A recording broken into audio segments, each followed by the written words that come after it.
李长寿并未用仙力屏蔽两个人谈话，离开阁楼100丈远，到了一处风景雅致的山林溪边，李长寿温声道：“师叔上山以来修行可安稳？”“自是安稳的。”九羽师认真答着。“今日是要问我有关奇缘师兄之事吗？”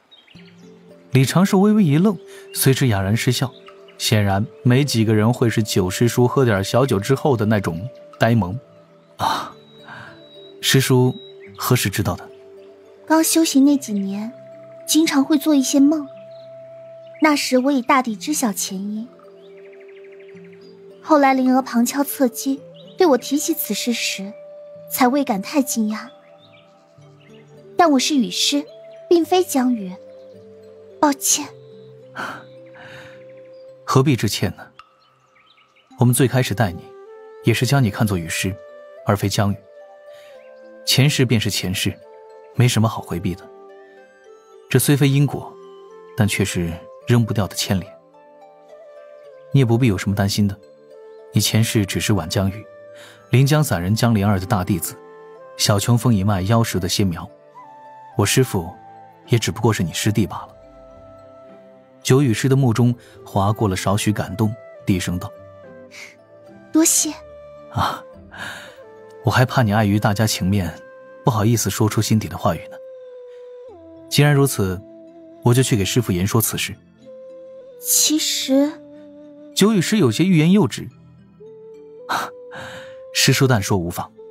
我觉得奇缘师兄也挺不错的，对我颇为关照，指点我诸多修行难题，事无巨细都会为我耐心讲解。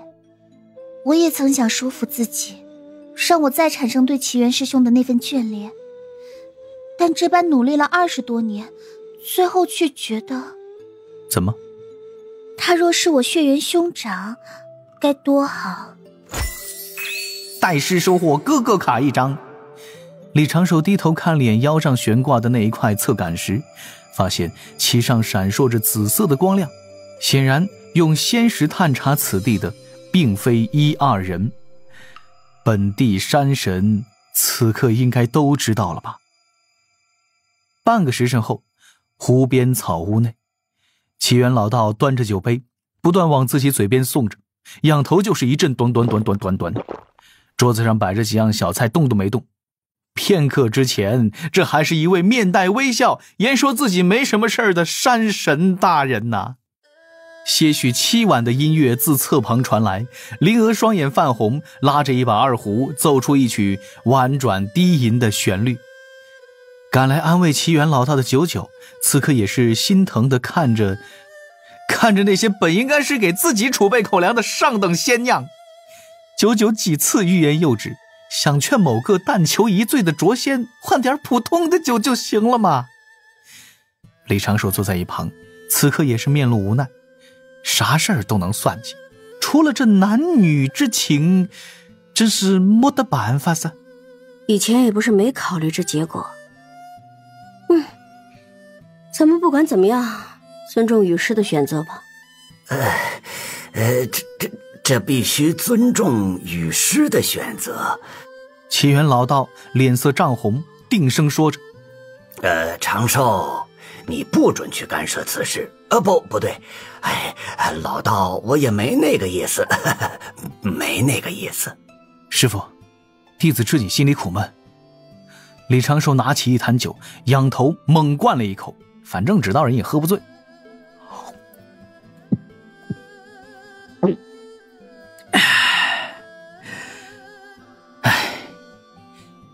情定3生好姻缘，转世已非昨日人。师父，忘了吧。奇缘老道仰头长叹：“我一定会向亲兄长，我一定要比他亲兄长还要体贴100倍，照顾好他。稍后我就去与他结成金兰之好，如此也不会让他今后想找道侣时遭人非议。这个羽师是真的一心向道，奇缘师兄，你不用担心这个。李长寿看了一眼那艘已经飘在山门500里之外的楼船，其上正有10数道仙光飞来渡仙门。师傅，您还要道理不要？齐元仰头猛灌了一大口酒，此时差点喷出来。呀，你这孩子乱说什么？齐元瞪着李长寿叹道：唉，为师早已心死，此生只愿与师解聚，今日也算是绝了为师心底那本不该有的念想。这一世有你这徒弟护着，我已是能逍遥度日，还有哪般不美？只是说不得，再有千百年，为师如今这心也就淡了，转世重修，再走一遭去了。李长寿微微皱眉，刚要说话相劝，却被九九在桌子下用力地踩了一脚。九九笑道：师兄你当真豁达，师妹敬你一杯。齐元摆摆手，连说不敢当。当下绝对海量的九九发力，3下5除2把齐元老道给放倒了。李长寿轻叹了一声，将师傅送去了草床，用仙力做了一个结界。一旁拉二胡的灵娥也收起了乐器，跳了过来，抬手拉住李长寿的衣袖，低声道：师兄，我如果修不成长生，还要有来世，也绝不会忘了你的。能不能有点志气？李长寿额头挂满黑线，现在刚天仙境寿元还有这么多，你就考虑自己上不了金仙的事了？九九吃的一笑，在门口坐着，拿着酒葫芦继续品尝佳酿。师兄，若师父寿元大仙到了，转世成了另一人，那他还是咱们的师父吗？从事实上来说，已经不算了，但从情理来讲，你我还应对师父的转世身执弟子之礼。灵娥若有所思状，李长寿在袖中拿出一只纸人，化作了齐元老道的模样。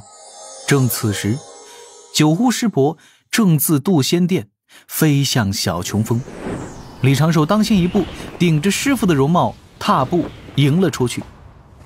九九有些纳闷，你这是作甚？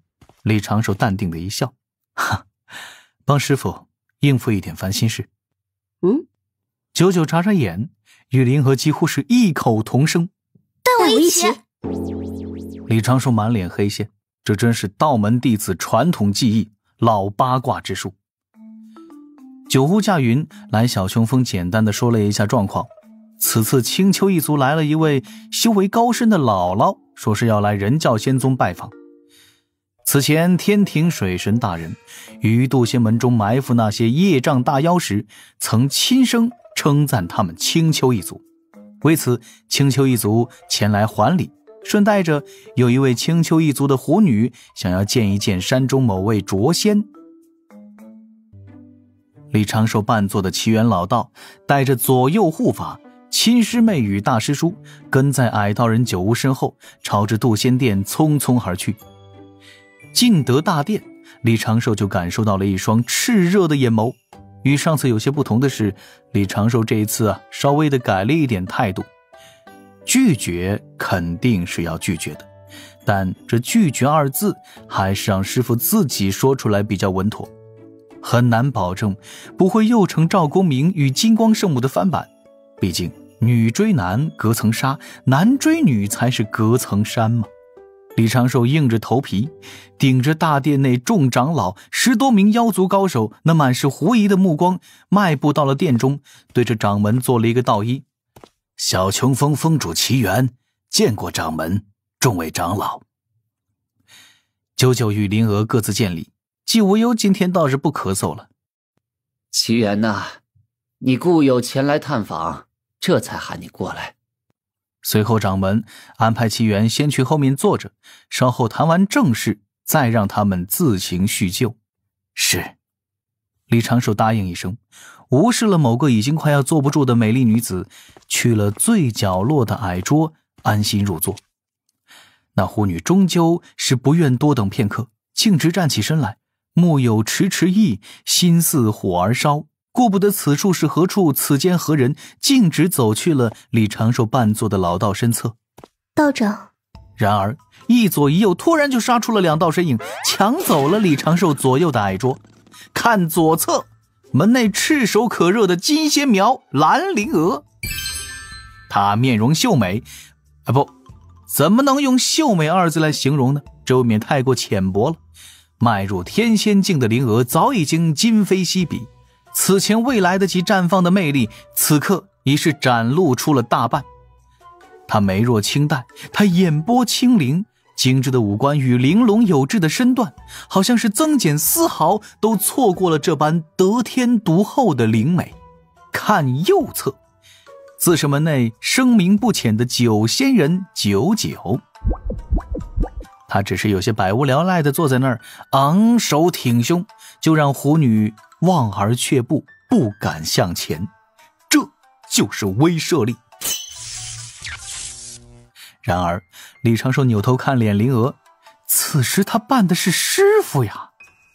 九无在后面小声地招呼了一句，在这添什么乱，来后面坐呀。灵娥听闻眨眨眼，看看自家师兄的扮相，又看脸这名魅力值明显再次升级的狐女，一时之间也是有些纳闷，却只能低头站了起来。那狐女却忙道：坐这就好，让灵娥坐着就好。言罢，狐女走到李长寿面前，隔着矮桌，凤目中流露出少许的羞涩之意。道长，兰儿能坐您身侧吗？不能，让开，下一批。李长寿当真想如此言说。青丘一族都这么大胆的？渡仙殿中，那狐女含羞说的话，让门内众长老都是暗呼：哎呀，不得了啊！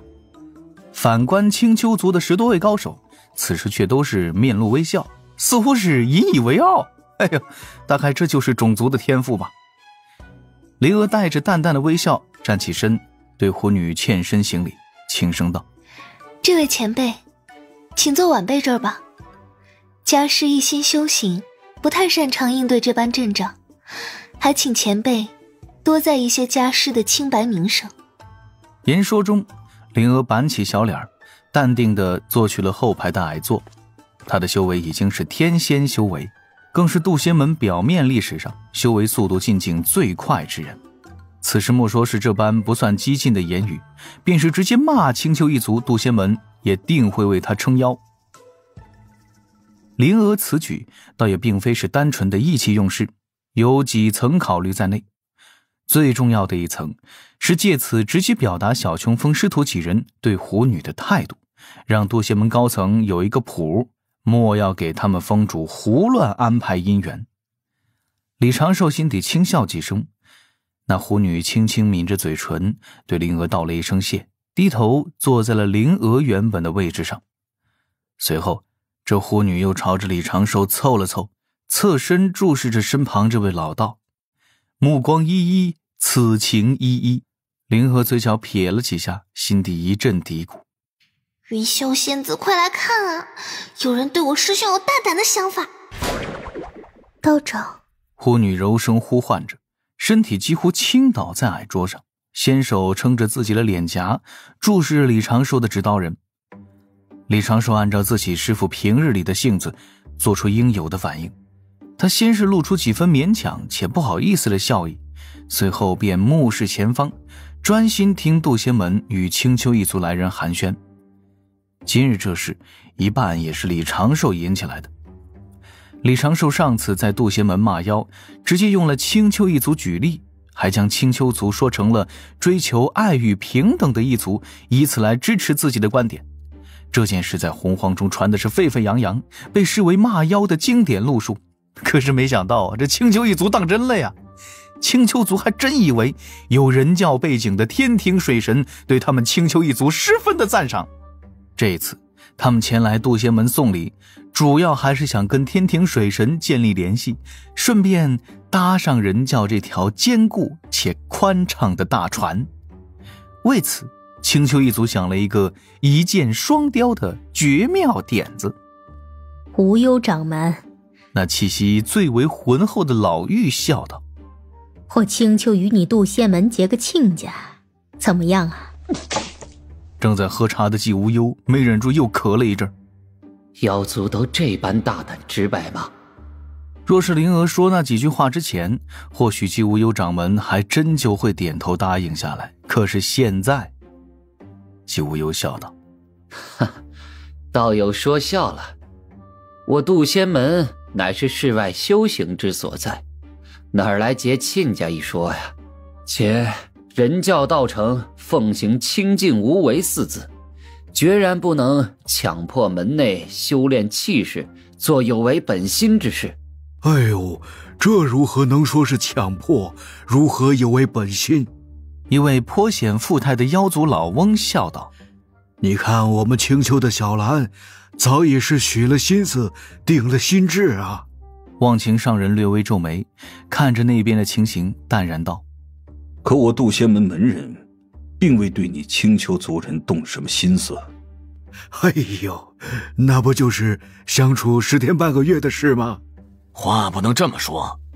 有一位渡仙门太上长老出声道：我渡仙门门人弟子尽皆修心养性，对男女之事……言到此处，这长老的语气顿时弱了下去，都有自己的主见。李长寿听的也是一乐，不过此时的表情还是略显紧张，没有丝毫破绽。两边就此事开始了不怎么激烈的话语交锋。那狐妖小兰在那儿旁若无人地注视着李长寿的侧脸，时不时就露出不经意的温柔笑容，仿佛这一刻已经足够了。这事儿该如何处理？